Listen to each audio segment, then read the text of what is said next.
So let me quickly project that.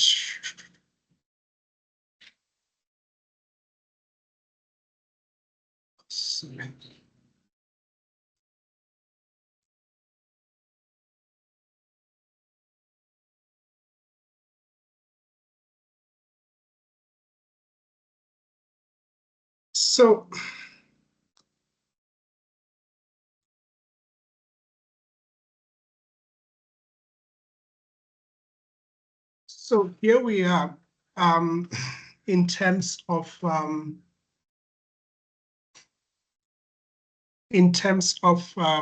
what do you call this? In terms of the 9 competencies, to just talk about how I was breaking down some of those aspects. So firstly, to talk about good approach, that in other words, what might have stopped someone from getting a C? And on a positive note, what did you need to ensure you get a C? So the first one is to acknowledge that there were 2 components to this task. And remember, missing a component, it is somewhat unforgivable. And therefore, you might find yourself on an LC by something as simple as this. So it is very important that you read the emails carefully. Sure. It is very important that you read the emails carefully and the task lists, and make sure that you have understood all the elements of the task. That's number 1. And in this particular instance, they had asked us to review the accounting memo and also to provide strategic pros and cons relating to the wet list arrangement. So how you give them, whether you give them, say, in a separate attachments, whether you give them, say, the strategic consideration on the cover of the email and the attachments on the accounting memo, and so on, it's really neither here nor there, as long as you make sure you address them. But when it came to the accounting, we realized that they didn't just ask for a review, they even asked for what? For suggestion, that please provide suggestion. And you need to acknowledge and understand why that is an important part. So the provision of suggestion, it means that I don't want you to just correct me, because if I'm wrong and you correct me and I accept the correction, I am still at a loss, because this wet list agreement has to be accounted for, and I've not done this before. So if you then provide suggestion, it then helps the user or the person that needs those suggestions to say that, all right, we know this is wrong and this is what we have to do. So that is one of the things that you needed to be mindful of. Like, for instance, we corrected the CFO on the accounting treatment of the variable list payments, right? We corrected them on the accounting for the variable list payments. But if you check, the CFO, we didn't make a mistake regarding expensing the list payment. They made the right call. But we then were worried about when they were accounting for the liability. So the CFO, if we don't say something about some of the things that, and we just correct a part of it, it might create the impression that the other stuff were right. So you therefore needed to go a step further and say, by the way, CFO, this payment that is variable, it needs to be, or it need not to be treated as a lease payment, because it is not a variable lease payment subjected to what? To an index. Rather, it is linked to future performance. And as a result, it does not meet the definition of what? Of a lease payment and should not be incorporated in the right of use and like this liability. Much cleaner than what I've said. But what I'm saying is that one of the things will then be you have addressed what they've done, which is the timing of the recognition of the liability. But now you're providing a suggestion so that they know that they should not be thinking in future about treating this as what? As part of the lease payments. So that will then be a suggestion. Then that will be from an approach perspective, just to think about how you present the review, the technical errors, the omissions, and the reasonability. And furthermore, how you then tackle all the components of the task done. Then the second one is it is critical thinking.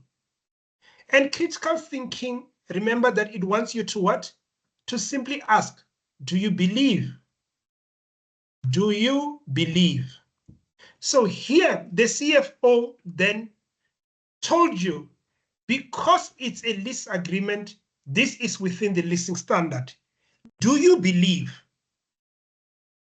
Do you believe? Because remember that this is not an automatic test. The standard is clear that agreements have to be assessed.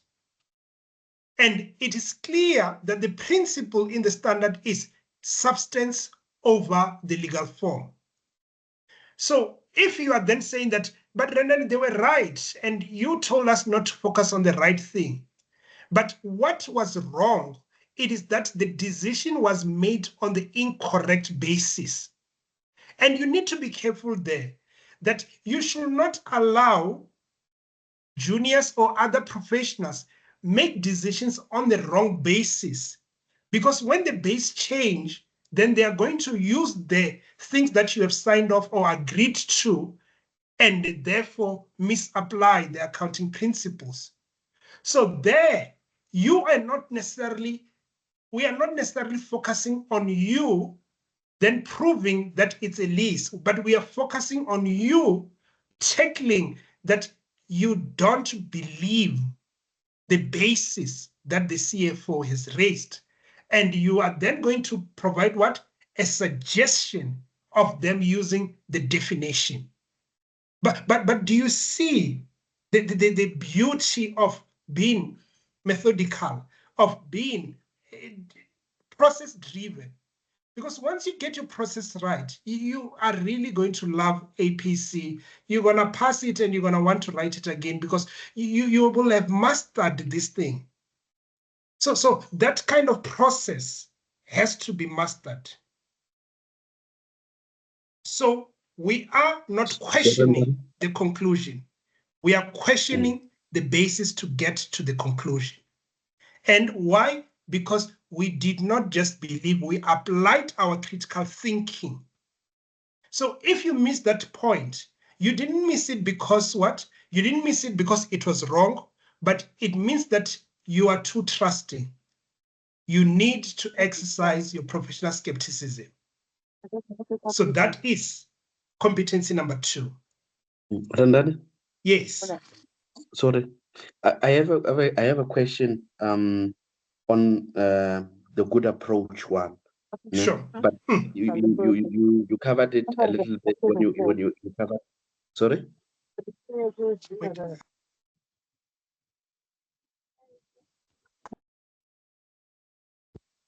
Can you hear me now?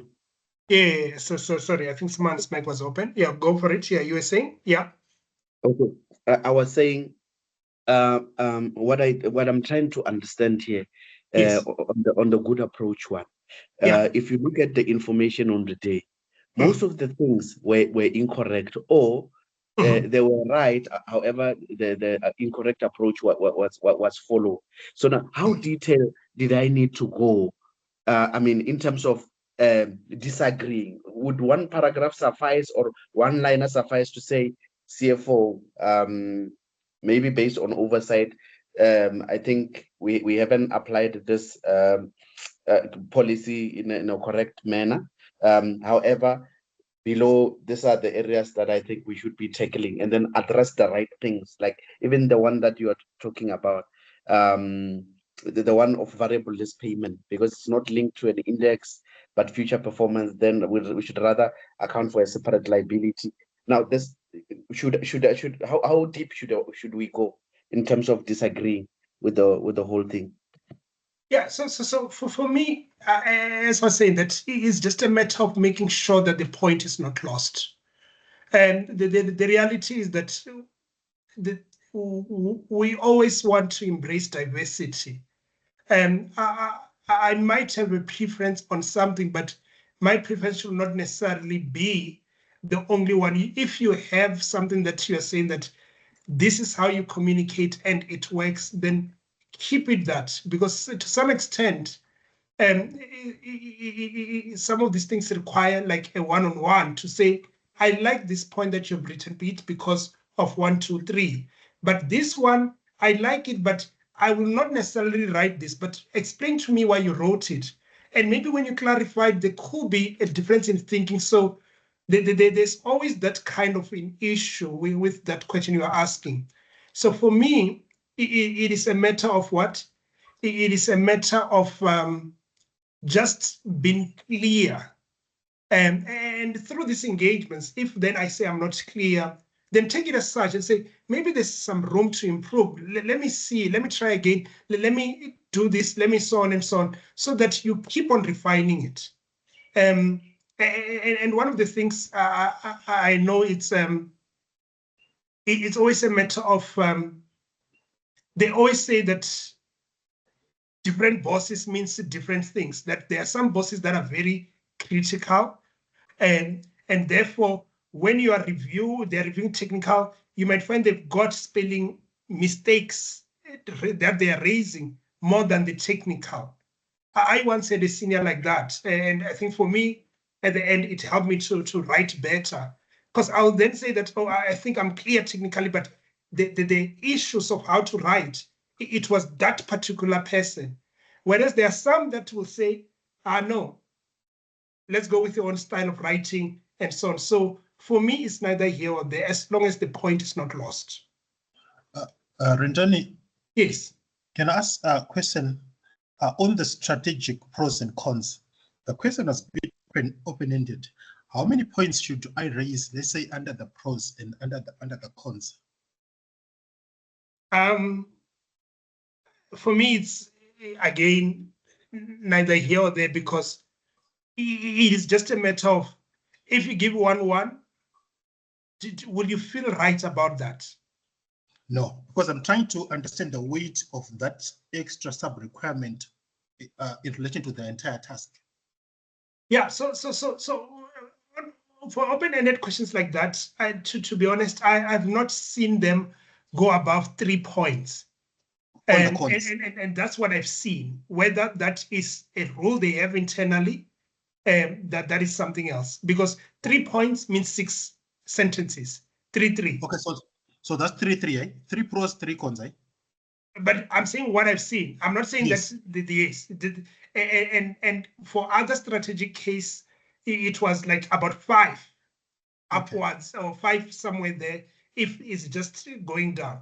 But so that's what I've seen. Is I don't know whether they've got some internal rule, because when I asked some other time, they said that because this is not a strategy paper, our expectation is not as comprehensive as you will see in ITC, where a candidate needs to come with 18 points, or in other professional exam where the other candidates need to unpack a point in so detail. So that's the feedback. But thank you. Yeah, but there's no, I've never seen them to say 3-5 is the number, but I've just seen in different instances where that was sufficient for them. That's fine. Thank you. Then my follow-up question will be, if I put 3-3, assuming I put 3 on pros, 3 on cons, those are 6. Would they be counted as 6 indicators on the marking grid? No, that's 1 indicator, to clarify that. Oh, okay. So it will say that there are 6 valid indicators, or there are 2 valid benefits and valid invalid thing invalid, sorry, not invalid, but cons, valid cons. And then out of the, if we are expecting, we'll say 2 true, then that will be one indicator, and that will be you meeting C1 good approach. So that is, I know how Psycha does it. So that's something to just be mindful of there. All right, sure. Let me quickly wrap this one up. So C3 is business acumen. So business acumen could have come in one of the 4 ways. To say that one, practical expedient, and we've already dealt with that, and we brought our understanding of the exercise of the task. And then number 2, we spoke about, is it reasonably certain that they will renew the lease term. Then the other, it is what the idea of whether this is a low value asset or not. And a low value asset, we know that the standard talks about what? We know that the standard talks about a value of about $5,000 when an asset is new. So in this case, we know that an aircraft is fundamentally higher in terms of value than what? Than the 5,000 USD. And the 5,000 USD is not in the standard, it is just something that was considered. But practically speaking, I've seen people refer to it as a basis. But however way you look at it, bringing a business acumen will say, since we are looking at an aircraft is, in terms of pricing when it's new, coming at significant millions and millions of rands. And as a result, it is unlikely that what this is a low value asset. I mean, that's a business acumen consideration because you needed to bring the context into the mix. Then we talk about the strategic considerations. The strategic consideration, no matter how far you will have gone with it, 2 things are important for the CFO. 2, 1, cost and flexibility. So you will need to make sure that you talk about the fact that doing this, we are relinquishing control over, say, customer experience. We are now having more flexibility because we can get more aircraft as and when we need, and we can be able to explore new routes much more quick. So the key aspects were just these. You could have unpacked them in so many ways, but the key aspects were this. And even if you Google, you will see that it's all about cost and flexibility. How you measure it and how you look at it is what is, it therefore just determine how far you could have expanded on them. Then adapting to changes, we said it, that there were additional terms that were added and needed to be considered. And we needed to be mindful how they affected your preparations.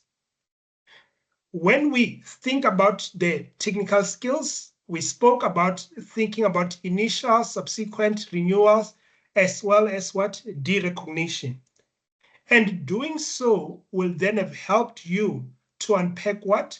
Will have then helped you to easily raise about 7 to 8 indicators because of just thinking about the timing that have I addressed initial, have I addressed subsequent, have I addressed renewal, and what happens at the end of the lease term.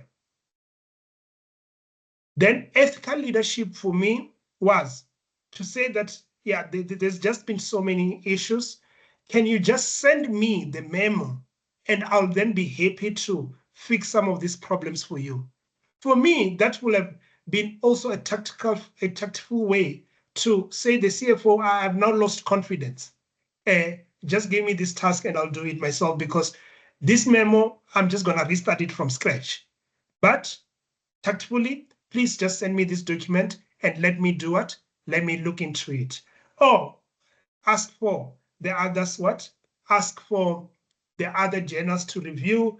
Or as Blessing was saying, let's express our concern over the finance team and maybe offer a lending hand through training or doing some CPD updates. So for me, that will then be you showing that professional citizenship. Then time management, this task, in terms of the number of pages, in terms of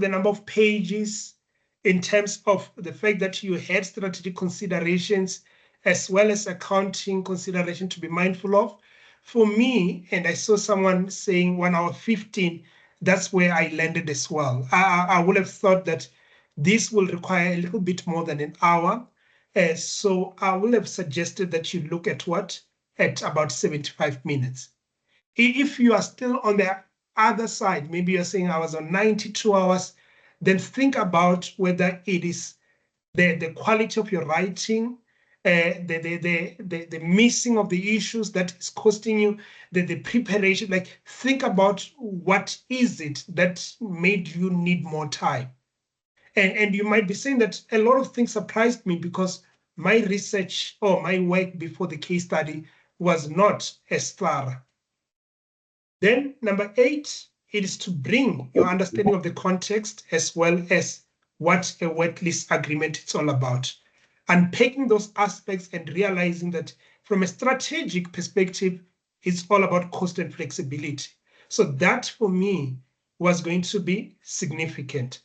And another thing about it here, which I need to raise, is that Rachel raised a very important point when we kicked off. She said that there was a decision. So as much as we are in accounting, or the decision seems to be accounting driven, or the task seems to be accounting driven, being mindful that strategy does not need to be separately triggered. If they trigger it, they're generous, but it does not need to be triggered. As you are busy reading, if there is a problem, then from a strategic perspective, start thinking about solutions. If there are issues coming up, think about what could be the risk that we might need to compile and all these other things. So when it comes to strategy and risk management, always be present during the PRI. So here, there was a decision. It goes without saying that the acquisition of an aircraft, the change of the strategy from no longer entering into 10-year leases to short-term leases, that's a strategic consideration. Then the next thing is what? The next thing is effective communication. The idea we've been talking about, that the audience, the board, this is the CFO that prepared the task. So I should not be ready to slice the CFO as if I'm dealing with junior work. I need to be much more respectful, much more tactful. Because remember that this is the person who's going to be signing my performance review at the end of the year. And people do take things personally, as much as this does not come through the exam. So you need to be mindful of that let me be tactful. And you could say, yeah, since this is going to the board, it will be very important for us as a team to really thresh out these issues. So please, give me another opportunity to work extensively on this, because there was a number of errors I picked up. So those things need to come up as just part of your effective communication. It's just now you are not updating the memo, so which it means that you are not necessarily writing it as if the CFO is going to what? Is going to just take it as it is. But you might need to say that, I know my boss will want to copy and paste. So let me just make sure that if they're to copy this and paste this, it does not show as if they got it from somewhere. So those are the kind of things that you will want to what? To just be mindful of. So when it comes to the 9 competencies, that's how I then thought or linked them to this particular task. Pandani, sorry, C7. C7. There's a queue though. Yeah. Sorry. Should you give it time to Stephen and Prince, maybe before you jump in? Okay. Let's Sure. go to Stephen then. Yeah, thanks. All right. Stephen?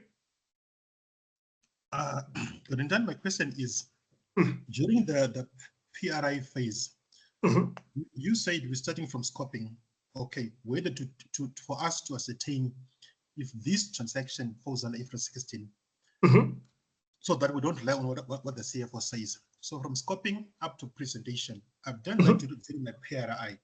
Then I get to the IOD. The Mhm. IOD is only focusing on classification. Scoping is classification and recognition. Mhm. Now, should I also bring like the definition aspect or those aspects which I have in my PRI, but they're not in the IOD? Should I bring them, or how should I bring them, or not to bring them? Just give me more color there, just for instance. For example, the definition aspect of it, the definition of, because during my pre-research, I defined, okay, as per the IFRS 16. Yeah. Then when I go to IOD is only focusing on the scoping and classification. Oh yes, but remember that scoping cannot be done without the definition. That's an example that I gave. Even presentation, Yeah. they only did disclosure here, but they didn't mention anything about presentation. That's an omission. Okay, so how do I have to provide it in detail or just in passing? No, so for me, depending on how you write, maybe you are one of those that says, I've reviewed and I found the following errors. You deal with what you saw. Then I also noted that these things that needed to be addressed are not addressed. So I am now addressing them as suggestion or as something to be mindful of. I noted that your memo did not address presentation. Presentation will include this. I noted your memo because you were incorrect with how to classify. You didn't get to discuss how to subsequently treat the right of use and the lease liability. This is how it is. So it depends, but it has to come through. Okay, thank you. Then Yeah, another yes. question I have on this one, we focused entirely on IFRS 16. What of the other related standards which could have been applied? How do I identify those ones? For example, IS 37. During the So for what is pre-release, the question? Sorry, yeah. I'm talking about during the pre-release. I don't. So this is. I think some of the points here, they were very specific. Where if we had gone a little bit further, where I would have brought in IS 37, right? It would have been that when I return the lease, the aircraft, what is the expectation? Because the reason why it will be an issue is because the standard IFRS 16 tells me that you need to recognize the obligation for retaining the asset in the condition as specified in the lease agreement. So I will have approached IS 37 from there, but I will not have expected that variable lease payment during my preparation. I will not lie. That's number one. Then number two, now that I've got that, I will have noticed that the agreement did not say anything about retaining the aircraft in the specific condition, but they were specific and even underlined it to say that there will be what? There will be the cost of branding. But if now the aircraft had to be rebranded when it came to me, it is likely that when I return it, it might need to be clean and not have my branding, also to protect myself, that I don't want my branding to be somewhere there where I don't have control over it. What if someone flew or someone does some weird stuff and now they think it's my brand or it's my aircraft? So that's where now the issue will be, and I will have then thought about IS 37. But the variable lease payment, I think it just required then that adaptability on the day. Thank you so much. Sure. Then Prince? Hi, Rendani. So I think I just want to weigh in on the point of C6, that ethical leadership. When do I know when there's an opportunity for a pervasive indicator? So by that, I mean, for obviously judging, making a review on the quality of the memo in this instance. And obviously the recommendation of how to improve the knowledge of accounting standards and how to improve the knowledge of that memo. When do I know? Is this always going to be a theme for reviews, or I don't know if I'm making sense? Yeah, for me, it's one line. I'll say I'll just have it to just be safe. Because it's one line, it does not require a lot from me. So I will not want to complicate it. No, thanks, Brendan. Yeah, I will not want to complicate it. But I can confirm that for the other task, which is your MAF, which is also your text, call an expert in addition if there are problems. So that is what I'll add. Larry, you're on C7. Yes, Randani, thanks. So Hmm. I think this I'm asking for most of the colleagues on the call here, right? So it's really around this long task with Yeah. 3 or 4 pages, right? Mhm. So the approach on the day, because this, the moment you see this, so it's like, you know, let me pass this and do other questions. I'll come back. Okay. Maybe by the time you come back, the time is gone, you know. So just your guidance around this type of a question, because on reflection with the previous case studies we wrote, when we reflect, these questions come very, you find that they're actually the easy questions. You know, there's a lot of low-hanging fruits. You could have just picked about 4 or 5 indicators without even putting pen to paper, you know. But just the question itself, it really challenges you, you know, in terms of having those 3, 4 pages. And I don't know why, what's the purpose around that. So if you can answer that. So maybe the last question is around this question was 6, say you have to put 6 points or 8 points, but it's a 1 indicator. What is the thinking around SAICA maybe? Or, I mean, I don't know if you've got an answer, but I mean, the effort of writing 8 points and I get 1 indicator.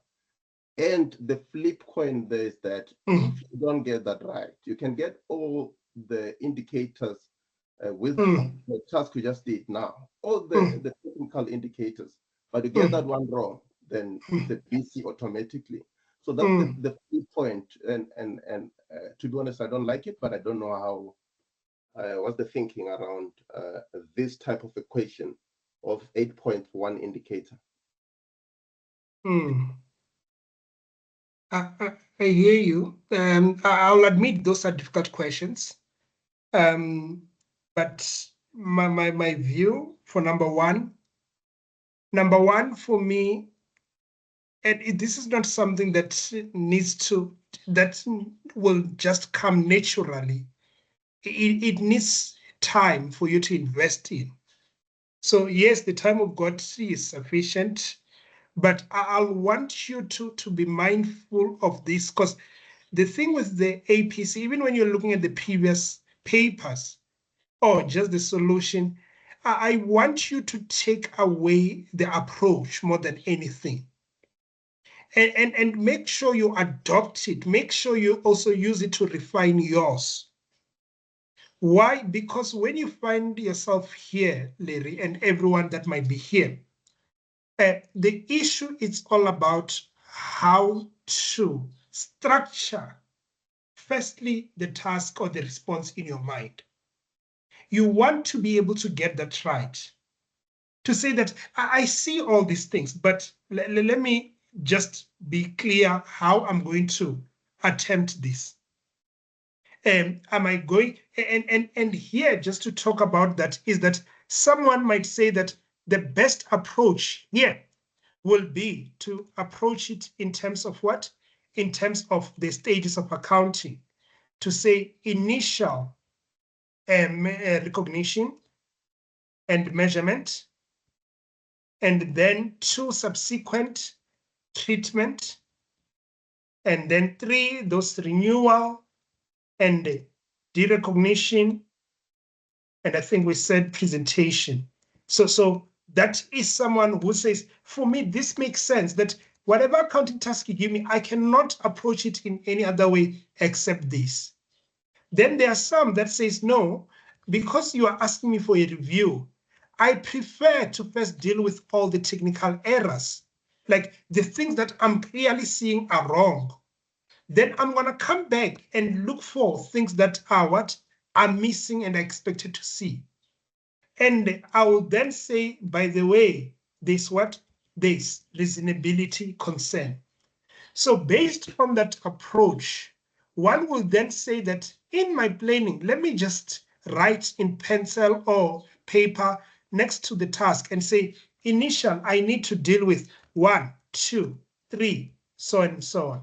Here, I need to deal with so on and so on. Depreciation, interest, expense, and so on and so on. You write these keywords. So you write these keywords. So that could be your approach to say that, therefore, I am clear that I'm gonna need time to write out 4 points, 7 points, 10 points, and so on. Then in some other instances, someone will be busy as they're reading to say, what is wrong?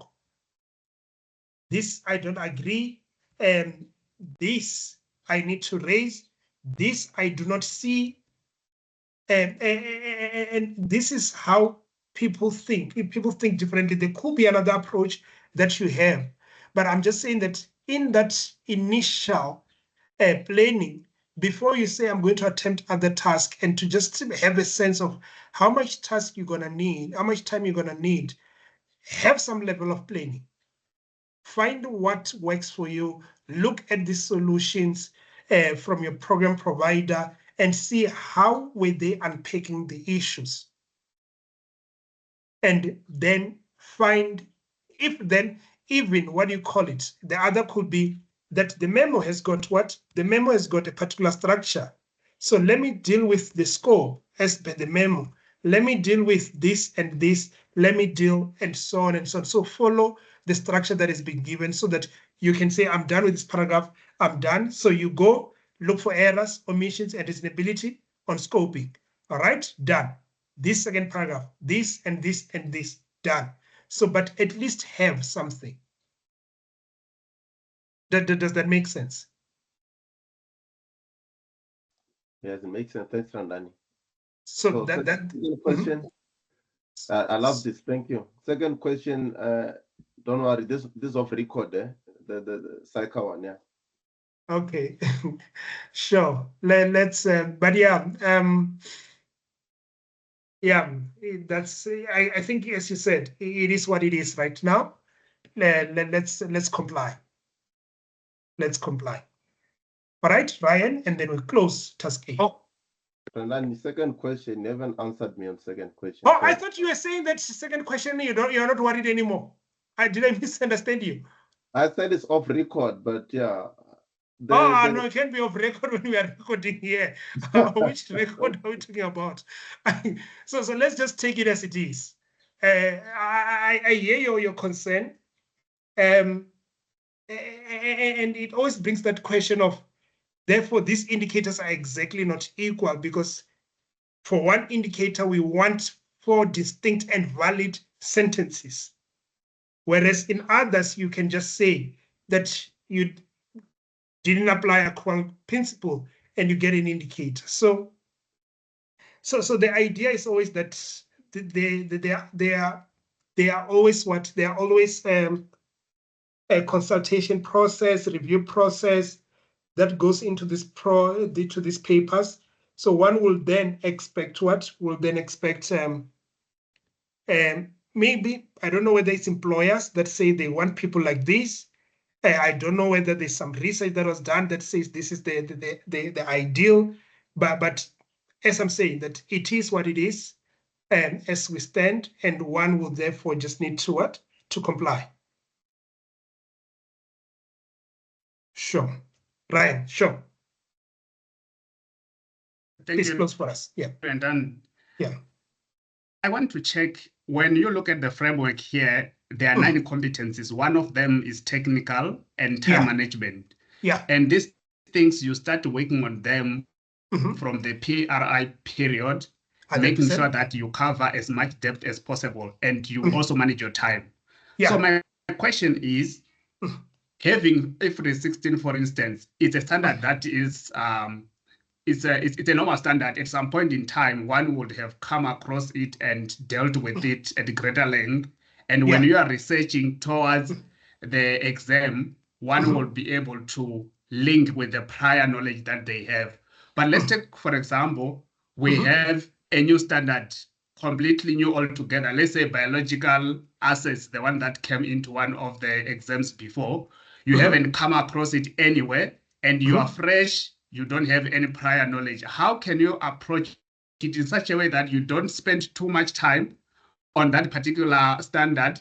At the same time, you gather as much technical aspects as possible, and you also manage your time because you only have 5 days to the exam, but at the end of the day, you need to master as much as you can. So what would be the best approach? Starting from scratch, you don't have any prior knowledge. Thank you.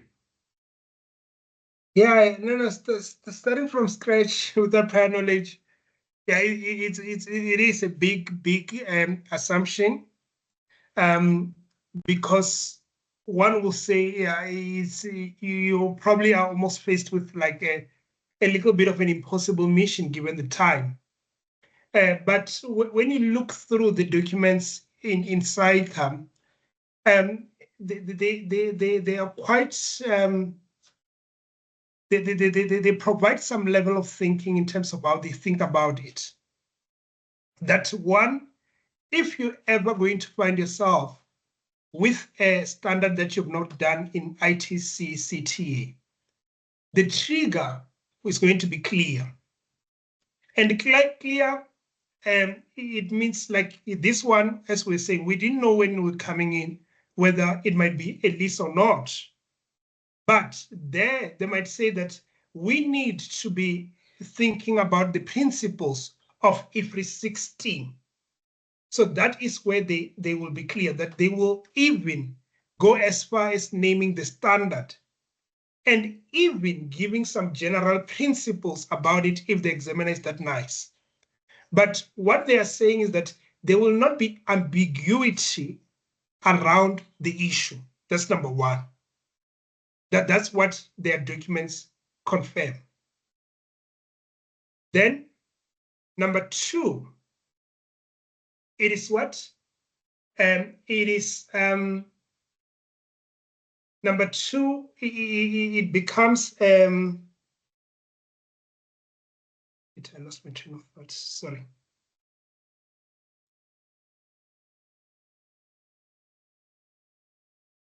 Sorry, I got distracted. Remind me, Ryan, what was it talking about? Sorry, I don't know how I got so distracted. Okay, I can repeat.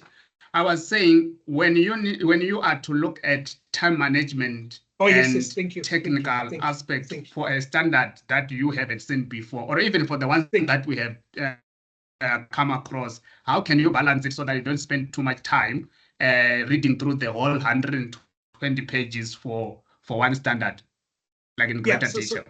So that was number one. So number one is the clarity of the trigger. Number two, there are standards that SAICA have designated as specialized standards. So specialized standards are the ones that introduce new principles that are significant to the ones that you've already studied for. So that one, when you look at IS 41, IS 41 builds on the principles of IS 2, IS 16, as well as IS 40. So that is another reason where they are saying that candidates are likely to be able to consume the detail. Why? Because it is building on an existing standard. Whereas if they are to think about IFRS 17, there's no standard that we have done in our syllabus that will help us to build from. And as a result, they consider that a specialized standard.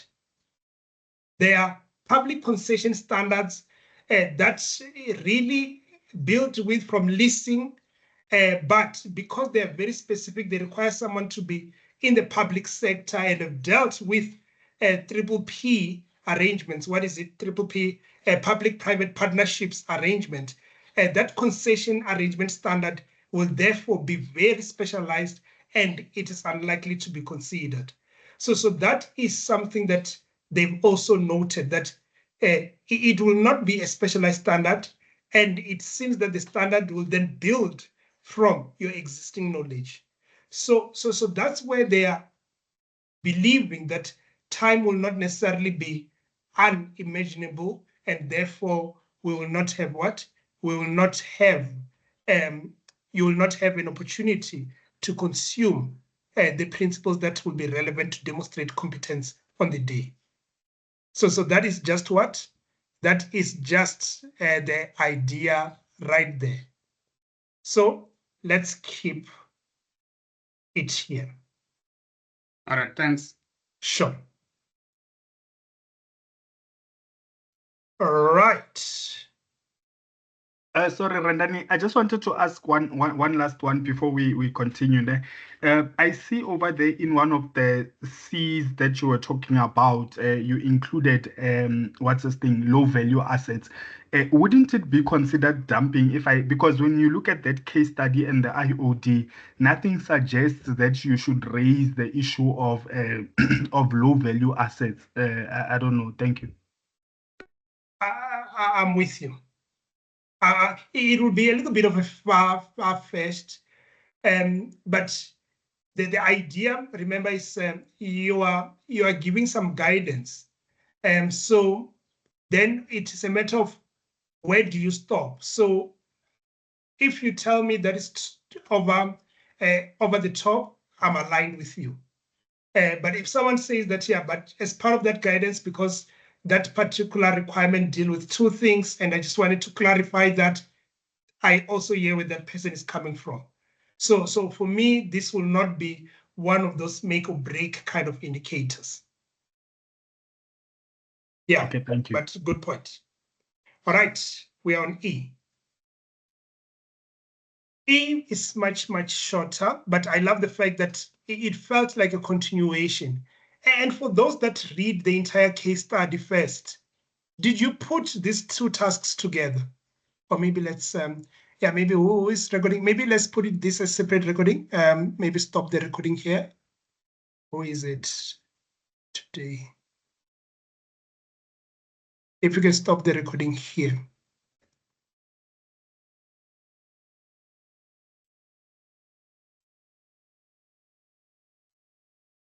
Online, are you here?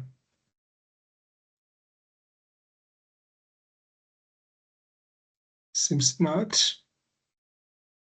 Let me stop.